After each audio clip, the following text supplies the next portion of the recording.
ډاکټر صاحب خلک دا تپوس کوي چې جماعت اسلامي حکومت سره ولاړه ده یا پوزیشن کې ده، کوم ځای کې ده؟ پلیټ فارم په خپل ایجنډا په خپل خپل لیډرشپ کې خبره کوي. مونږ په غلو کې چایس نه کوو چې دا غل پرېدم او دا غللم. مونږ غلو ټوټلی ریجیکټ کوو. پوزیشن ملګرتیا نه کول دا د دې دلیل دی چې یاره پوزیشن مطلب دا دی چې هغوی غله دي. دا ملک غلام دی. د آی ایم ایف او د اف ای ټی اف د غلامۍ اتکړۍ د دې ملک په لاسو کې دې خلکو اچولي دي. پیپلز پارټۍ اچولي دي، مسلم لیګ اچولي دي، پی ټي آی اچولي. دا وخت اخري تپوس کومه څنګه چې تاسو سینټ کې کله بیان کوو ډېر جذباتو کې راځئ، ډېر لوی جذبات کوئ، کله کله پکې ستاسو سپیکر سره خبرې مو واوري. تاسو د اسامبلۍ نه بار یعنې عام چې کوم ژوند دی یا د کور د معاشرې کوم ژوند دی هغې کې هم دومره تریخ طبیعت دی که نه دا صرف په دې اسامبلۍ کې دند دی؟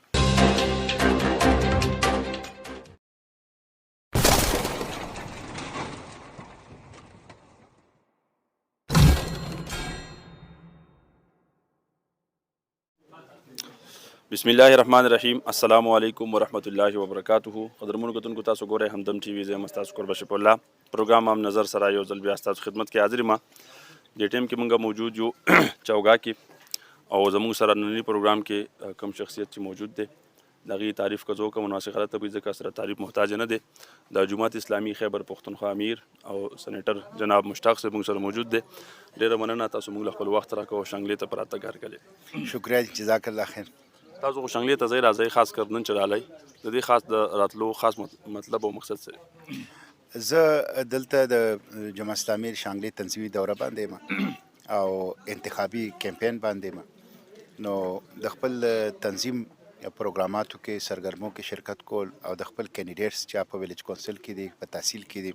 د هغې د انتخابي مهم جایزه اخیستل، هغه بوسټ اپ کول، د هغې دپاره نن زه شانګله کې. تاسو خو ګرځئ کمپین کې بیا تاسو د جماعت اسلامي خیبر پښتونخوا په حیثیت یو امیر صورتحال څه دی، پوزیشن څه دی؟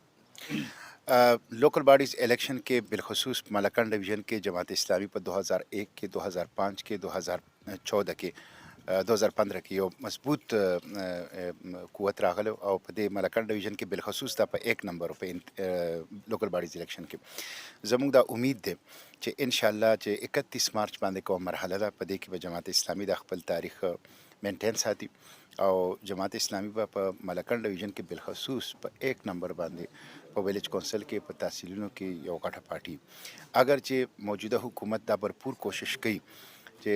د حکومتي وسایلو باندې، حکومتي مشینرۍ باندې، ترقیاتي فنډز باندې، ډیولپمنټل سکیمز باندې پری پول ریګینګ وکړي، پرسپشن چینج کړي، د خلکو پر رای باندې اثر انداز شي. او موږ الیکشن کمیشن سره په دې باندې خبره هم کړې ده، چیف الیکشن کمیشنر سره ما ډیټیل ملاقات هم کړی دی او د هغې دپاره د دنیا په تاریخ کې دا چې ته نشته چې این په الیکشن کمپین کې ته الیکشن لاز چینج کړي او الیکشن لاز جو ہے هغه په پارلیمنت په ذریعه نه، هغه په صدارتي اورډیننس باندې چینج کړي. دا چې ته مثال نشته. دا د دې خبرې ثبوت دی چې دا خوفزده دي، د شکست خوړلی دی، پبلک نشي فیس کولی، عوام د دې نه نفرت کوي او دوی اوس الیکشن لاس کې تبدیلي وکړه چې وزیر اعظم هم تلی شي، وزیر اعلی هم تلی شي، حکومتي ایم پی ایز، ایم این ایز او سینیټران هم تلی شي. نو دا د شکست خوردګۍ علامت دی. ان شاء الله باوجود د دې نه به دا شکست خوري، دا ایم پی ایز، دا ایم این ایز او دا سینیټران، دا حکومتي عهدیداران دا 3.5 پونې 4 سالو دې کومه توره کړې ده چې اوس به وکړي. لہذا شکست ته دې نشي بچ کېدی او دوی به شکست خوري ان شاء الله او جماعت اسلامي به خپل تاریخ هغه مینټین ساتي او ان شاء الله په دې سیکنډ فیز کې به 1 نمبر پارټي. په حیثیت یو سیاسي شخصیت بیګا چې حکومت کې اقدام اوچت کړی اسلام آباد کې پارلیمنت لارجسټ هغې کومه سنټ ایم این اے باندې دغه کړی اټیک هغې بوتلي دي، بیا د هغې چې کوم سیکیورټي او جمعیت والا په دې صورتحال به څه وایي؟ په دې ستاسو کمنټس به څه وي؟ دا یو ناکام حکومت دی، یو ټوټل فیلیر ته دا مخامخ دی. څومره چې پرفارمنس انډیکیټرز دي هغه ټول په چغو دا خبره کوي چې دا حکومت ناکامه دی. که هغه مهنګایي ده، که هغه د ملک اکانومي او قرضې دي، که هغه کرپشن دی، که هغه فارن پالیسي او کشمیر دی، که هغه زموږ امن و امان او داخله مسایل دي، که هغه د پارلیمنت کارکردګي ده، دا ټول انډیکیټرز دا ښیي چې دا حکومت یو ټوټل فیلیر ته مخامخ، یو مکمل ناکام، نااهله، نالایقو خلکو یو حکومت دی. دا پرون چې څه شوي دي دا یو بدترین داغ دی د پاکستان په پارلیماني تاریخ باندې او دا فاشیزم دی، دا فستاییت دی او دا د شک سپوردګۍ علامت دی. نو زه د دې مذمت کوم، په سختو الفاظو کې د دې مذمت کوم، او حکومت له پکار دی چې هغه حقایق فیس کی، او په دې سیزونو سره چې د حکومت کم سټیټ مشینری استعمالي د خپل مخالفینو خلاف، د دې په نتیجه کې ډیموکراسي ډیریل کېدی شي، د دې په نتیجه کې ملک د جمهوریت نه فارغ دی شي. جماعت اسلامي چې کله ایم ایم ای سره تاسو ټچ شوی، ایم ایم ای کوي هغه وخت کې صورتحال تاسو دغه مضبوطو تنظیم کنه یوازې مضبوط یې تاسو؟ ګوره جی، جماعت اسلامي الحمدلله پاکستان کې واحد پارټي ده چې یو خو په دې کې انټرنل ډیموکراسي ده. زه اکثر دا خبره کوم پاکستان کې پارټۍ نشته دی، پارټي صرف یوه د جماعت اسلامي پاکستان کې پراپرټۍ دي، دا پراپرټۍ دي، دا نورې پارټۍ صرف انټرنل ډیموکراسي داخلي جمهوریت دا صرف په جماعت اسلامي کې. نمبر 1. دویم، جماعت اسلامي یو داسې تنظیم دی چې په هغې کې نه پاناما لیک شته، نه پنډورا لیک شته، نه نیبزده پکې شته دی، هېڅ قسمه د کرپشن داغ پکې دی. زما 4 کالو شو سینډا پاکستان کې، هر ظالم په سترګو کې سترګې اچوم او هر مافیا ګریوان ته لاس ور وړاندې کوم، هغه راته څوک نشي کولی. راستو سه په لویه لار کې ملاستو سه. نو انټرنل ډیموکراسي سره امانت او دیانت پکې. بل بیا جماعت اسلامي یو داسې پارټي دی چې کې خدمت دی، دا که سیلاب دی، که زلزله ده، که کرونا ده، د جماعت اسلامي کارکن د سټیټ نه زیات د خپلو عوامو خدمت کوي، بغیر د حکومت خدمت کوي. او دا ما په سینډا پاکستان کې اوس په دې آخري اجلاس کې وي چې د پاکستان خدمت خو کوي، د امت خدمت هم کوي. دا په دې افغانیانو چې سینکشنز ولګېدل او په دې جمع کې ډېر سخت تکلیف و، د 17 کروڑ روپو ټرکونه د خوراکي موادو دا جماعت اسلامي الخدمت فاونډیشن کابل ته لیږلي دي، یتیم خانې هلته کولاو کړه، هسپتالونه هلته کولاو کړه، دلته د ماشومانو مفت اپریشن کوي. نو د پاکستان خدمت نه د امت خدمت هم کوي، د مسلمانانو خدمت هم کوي. نو زموږ تنظیم الحمدلله همیش مضبوط دی. البته پولیټیکل سچویشن بدلیږي او د پولیټیکل سچویشن مطابق خلک مختلفې فیصلې کوي، څه وخت کې یو فیصلې، څه وخت کې بل فیصلې، دا د حالاتو باندې منحصر او د حالاتو مطابق دا فیصلې. سینیټر صاحب خلک دا تپوس کوي چې جماعت اسلامي حکومت سره ولاړه ده یا پوزیشن کې ده، کوم ځای کې ده؟ جماعت اسلامي د لومبۍ ورځې نه د دې حکومت خلاف ده او موږ په سټریټس کې هم د دې خلاف یو، او په پارلیمنت کې خو دا خبره نه صرف جماعت اسلامي کوي بلکې میډیا یې هم کوي او پولیټیکل لیډرشپ یې هم کوي، چې په پارلیمنت کې او په سینټ کې خو صرف یو اپوزیشن دی او هغه جماعت اسلامي دی. باقي خو چې کله د جنرال باجوا د ایکسټنشن ایشو راله، زه ولاړم د هغې په مقابله کې او دا موجوده اپوزیشن ورسره ملګری و. د اف ای ټي اف 1 درجن بیلونه راله، زه د هغې په مقابله کې ولاړم، دا حکومت ورسره ملګری و. د سټیټ بینک بیلونه راله، د سټیټ بینک بیل ولې پاس شو؟ لیډر اف د اپوزیشن نه و، د پی ټي آی د پیپلز پارټۍ خلک نه و، د مسلم لیگ خلک نه و، د این پی او کس نه و، د جی یو آی کسان نه و، نه هغې په وجه باندې هغې پاس کړه د سټیټ بینک او سټیټ بینک کې خرڅ کړه. نو اپوزیشن خو صرف یو دی، هغه جماعت اسلامي ده. موږ اصل کې دا خبره کوو چې د ملک د مسایلو جړ اسټیبلیشمنټ دی، د هغې په پالیټکس کې حصه ده.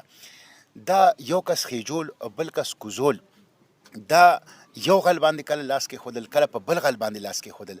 او د غلو او د ډاکوانو پروټیکشن کول او انټرنیشنل اسټیبلیشمنټ د هغې غلامي او وفاداري کول، د دې نه دا قوم رایستو دپاره جماعت اسلامي په خپله خبره کوي، په خپل پلیټفارم، په خپله اجنډا، په خپله ایجنډا، په خپل لیډرشپ کې خبره کوي. موږ په غلو کې چایس نه کوو چې دا غل پرېږدم او دا غل علم، موږ غلو ټوټلی ریجیکټ کوو.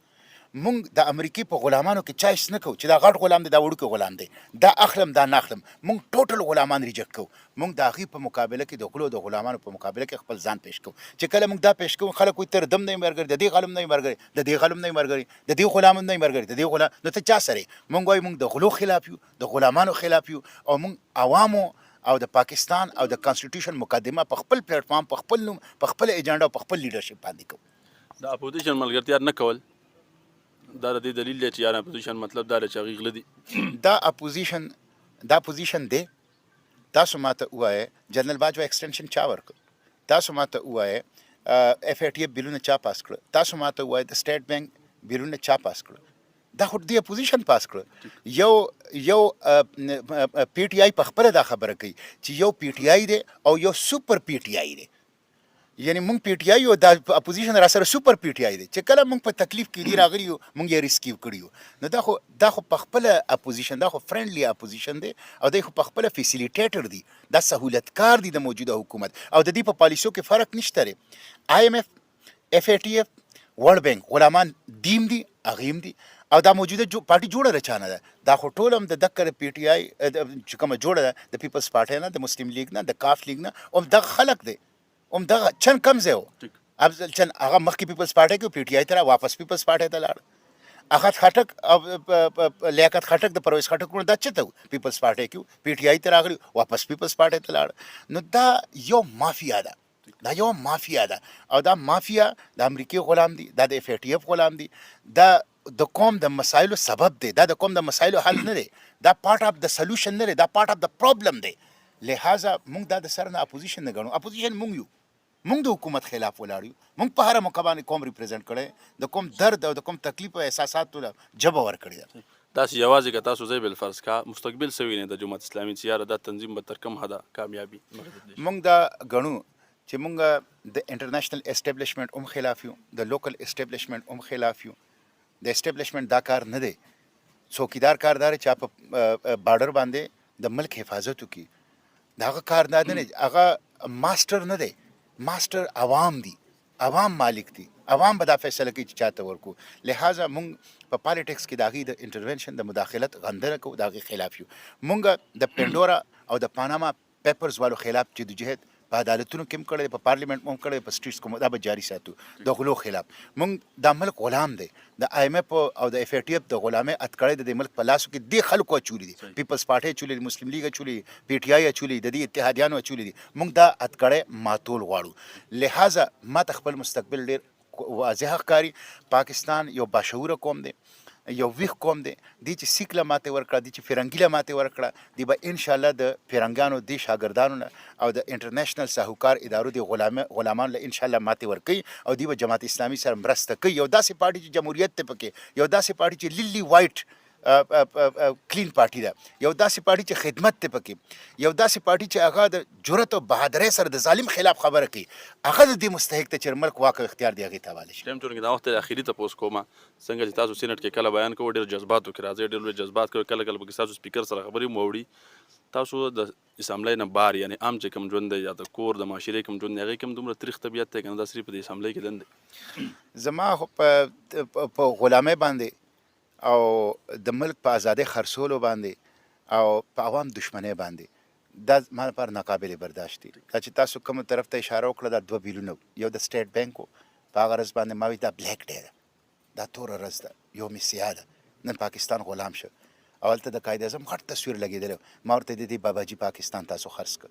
د سټیټ بانک افتتاح قائد اعظم کړی وه دا د قائد اعظم بانک و قائد اعظم دا ویلي چې د بانک افتتاح کوله په هغه موقع تقریر کړی چې موږ دا بانک د دې دپاره جوړو چې کمیونیزم هم د انسان د مسایلو حل نه کوي او کیپیټالیزم نه کوي موږ دا غواړو چې د دې بانک په ذریعه د اسلام معیشت خلکو ته ورکړو دا د هغه سپیچ دی د سټیټ بانک د افتتاح په ما ورته د دې باباجي بانک تاسو خرڅ کړه زه خفه وم او دا خفې د وجې زما په لهجه کې تریخوالی راغی او دویم اوګرا د اوګرا بیلونه پاس یو په هغې کې دا لیکلي وو چې اوګرا کوم ګیس خرڅوي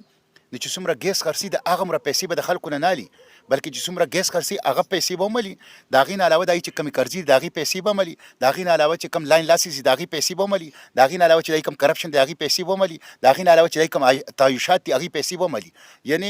انډسپنسیبل کاسټ اف پروډکشن چې ته څومره مواد خرڅوې دومره پیسې نه